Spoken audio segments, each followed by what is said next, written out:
What's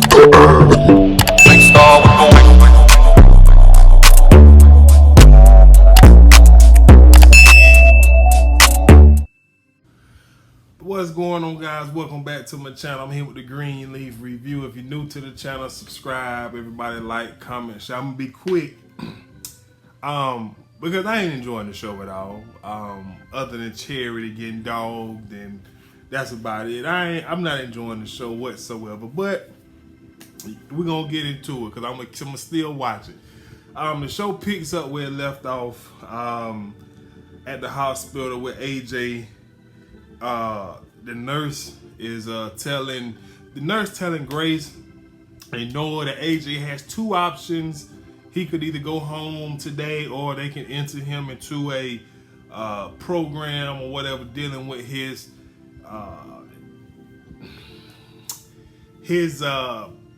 issues. You know, him trying to kill himself, and I believe they also hinted the HIV thing. So AJ comes in, and he asks what they talking about, and so Grace tells him, and so he says he wants to go home. Let's just kill this, and, nip this in the bud. So, doggone AJ, boy, AJ off the chain, boy, you hear me? So, AJ is refusing to stay with Grace. He wants to stay with Noah, his father, and so Noah brings AJ over to the house to get all of his belongings, and Grace, she greets him at the door or whatever, and as he walking upstairs, Grace hands Noah a card with somebody contact information on it, basically so the boy can see a doctor, because he around here with HIV and he's not asymptomatic or whatever, like he ain't none of that. So AJ, see, this is exactly why I don't want to stay. I told you I don't want to hear about it no more. Boy, shut your damn mouth. She ain't talking. She talking to your daddy. Boy, you trying to just, but boy, listen. I'm trying to be sensitive with you, AJ, but you just tried to kill yourself. Now you done dropped the bomb on us, telling us that you're HIV positive. You need to go see a doctor. Excuse me. You need to go see a doctor. Uh-oh, I'm getting too emotionally involved. About to choke on my water, but you need to go see a doctor. Not only is that why you were trying to steal them pills from the doggone drugstore, you were looking for some HIV medicine? Was that the reason why you were stealing them pills, Mr. AJ? Come on now. Come on now. And then, me, I don't like the way he talked to Grace. She ain't did nothing but help you since your light-skinned ass got out of jail. She came to play mama. She got you your own spot. I don't know what happened to that, but we ain't gonna dwell on that. She giving you money. She lied to the police for you. She ain't did nothing but help this trifling behind boy. And quite frankly, I don't care that he has HIV. It don't change the way that I feel about him, that he ain't no good. He need to go on. He ain't never trouble. Anyways, he go upstairs, and Sophia and Zora, they waiting on him. They joking with him, want him to come, want him to stay, whoop-de-whoop and all this. Meanwhile, Grace, she went to take a walk, and Bishop reminds her as he was coming back to the property that, the most important thing is that, he can always come back. And like Bishop said, he said, Grace, Gigi, you came back. Nobody ever seen that coming, and which is so true. Grace, yes, she's overcompensating, trying to make up for, not being that boy life, etc., etc. But I don't like when he talked to her. Like, he's so ungrateful. Take your Lord bless my tongue. I ain't doing this with AJ today. I ain't doing it. But anyways, as AJ gets ready to leave, she tells him he could always come back, and he leaves, and he came back and he gave her a kiss on the head, and so she feel good about that. So I'm happy about that for my GG. Anyway, so moving on.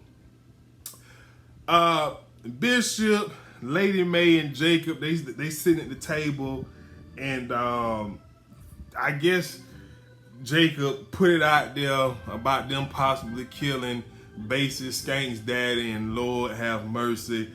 It really hit the fan.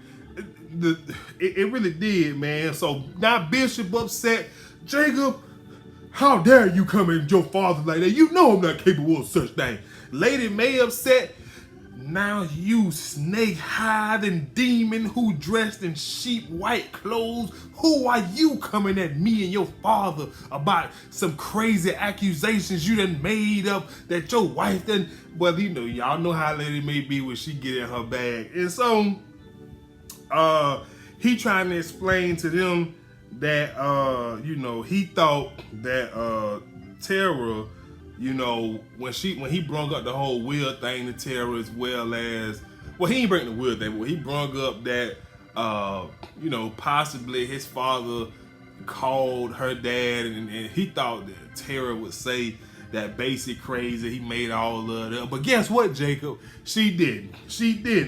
And like I say, he comes out and tell them that Carissa is holding it over his head, etc., and all of that good stuff. And so, like I say, Lady May, she gets on that pedestal. Jacob, you get your something up out of here. Where's your little bony, skanky wife at? And I want her out of the house right now. So, she kicked Jacob out, which is perfectly fine with me. He ain't nothing but a little boy. And her and Bishop asked her, does she want to go to Calvary for the final? She asked Bishop, does he want to go to Calvary for the final Sunday? And of course, Bishop said he ain't going nowhere near that place. Or it might have been the other way around. It don't really matter, because that ain't why we here. So anyways, moving on. Judy, Phil, and Charity having a meeting, and Charity wants to present this huge PowerPoint to the congregation about the history of Calvary. And she is so set in her ways that if they don't do this, that all the black members are going to leave once H&H take over and they build a new place. And look, Judy say, no, we're not doing that. That's not what our mission is. That's not the image that we want to put out there. We are going to forgo that, and we're going to stick to me and Phil's plan. Can you do that?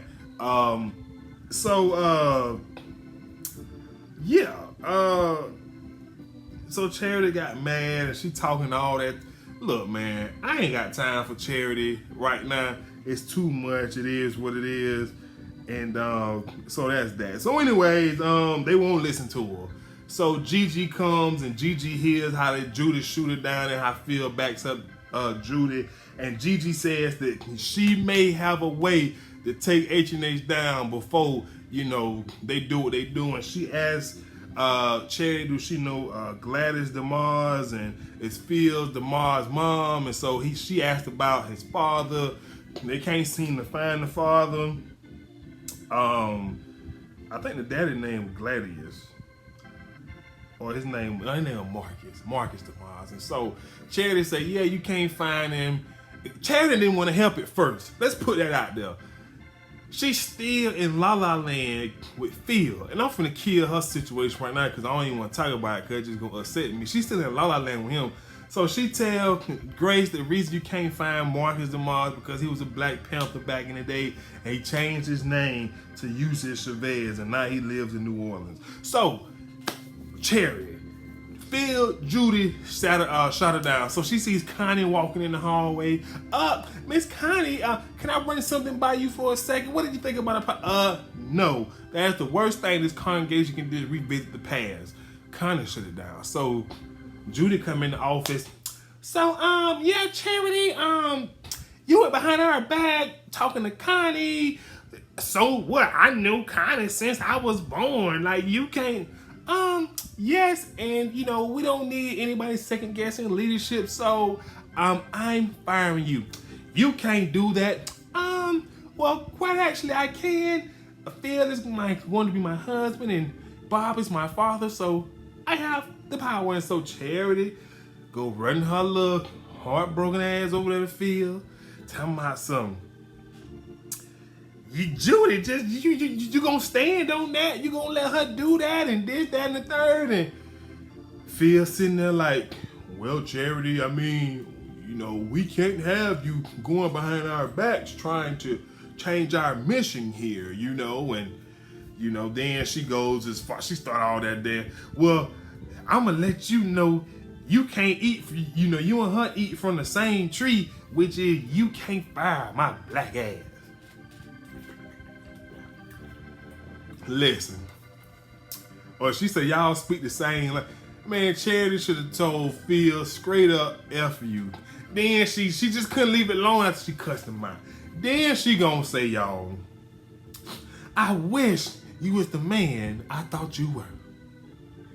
Charity, get your ass out of the church, cause you ain't no priest. Don't nobody take you serious. So she go home, tell the family she quit, and she, gonna be with them, I guess. It is what it is. So, moving on. So Lady May goes to see Carissa, and she walks in the room. Carissa, you downright low, slut-shaming Christian. How dare you? Whatever you holding this against my son and his family, hey, you are the root of this problem that exists. I want you and your belongings out. Carissa, talk to your son, huh? Yes, I did. And why is it that you want a divorce? I don't want a divorce, Lady May. I just threatened him with it, so maybe he can. I just want to be forgiven. Lady May go tell Jacob to forgive her, cause that can get them out of this mess possibly. And Carissa says, I wasn't ever planning on using it. I just wanted some leverage for him to forgive me. Listen. There is a difference between forgiving somebody and excusing somebody. Carissa is hell-bent on saying that she has forgiven Jacob for all of his infidelities, etc., etc., and Jacob just can't forgive Carissa. Now, we all know that relationship for him been over for a long time. But Carissa, my rebuttal to you would be, have you really forgiven Jacob for all of his infidelities, or have you just, excused him? Have you just let them go about a wayside and just stay? Have you really forgave him? Because I don't believe that you have. But he can't forgive her, and obviously he just don't want to be with her no more. And I can't blame her. They are a horrible fit. So it is what it is. So anyways, Bishop, he goes to see Tara. Bishop talked too damn much. Bishop gonna tell Tara about the will. They talked about the old will, the new will, etc., etc. They prayed together. They cried together. So he said that Tara is not like her siblings. And at the end of the episode, when the family is sitting down having a big dinner, Tara calls and she wants to talk about the house again. So let me make sure I hit every other point in the show before I go on my little whatever about this. I forgot Grace. She calls Phil father, and he ain't really trying to talk to her because she a pastor. She asked about Phil, and she brought up his ex-wife. So now we got to figure out a way to get him to talk about why Phil mama name was on every piece of paper from Landmark, Linden, etc., etc. So we could take down Bob. But listen, let's get back to the matter at hand. So Tara calls back. Tells the bishop that she want to talk about. Hopefully Rochelle is back, y'all. I hope she is. But let's just say for the sake of argument, she won't. Bishop, the family good. Aaron already told them that the will that they have will hold up in a court of law.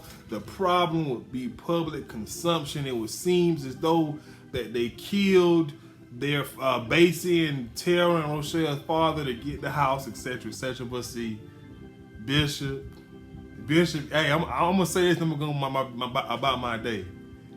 Bishop, if it does get to a point of troubling waters, all Bishop has to say is, well, I have dementia. I can't remember nothing about a previous will. And all this would be over with. I mean, Bishop can't remember nothing else. So, Bishop, how about you just forget that that previous will ever existed and the family will be well taken care of. That's all I got for y'all good folks. I'm gonna holler at y'all later, man. Y'all take it easy. Be sure to subscribe, like, comment, and share, and I'll holler at y'all later. Peace.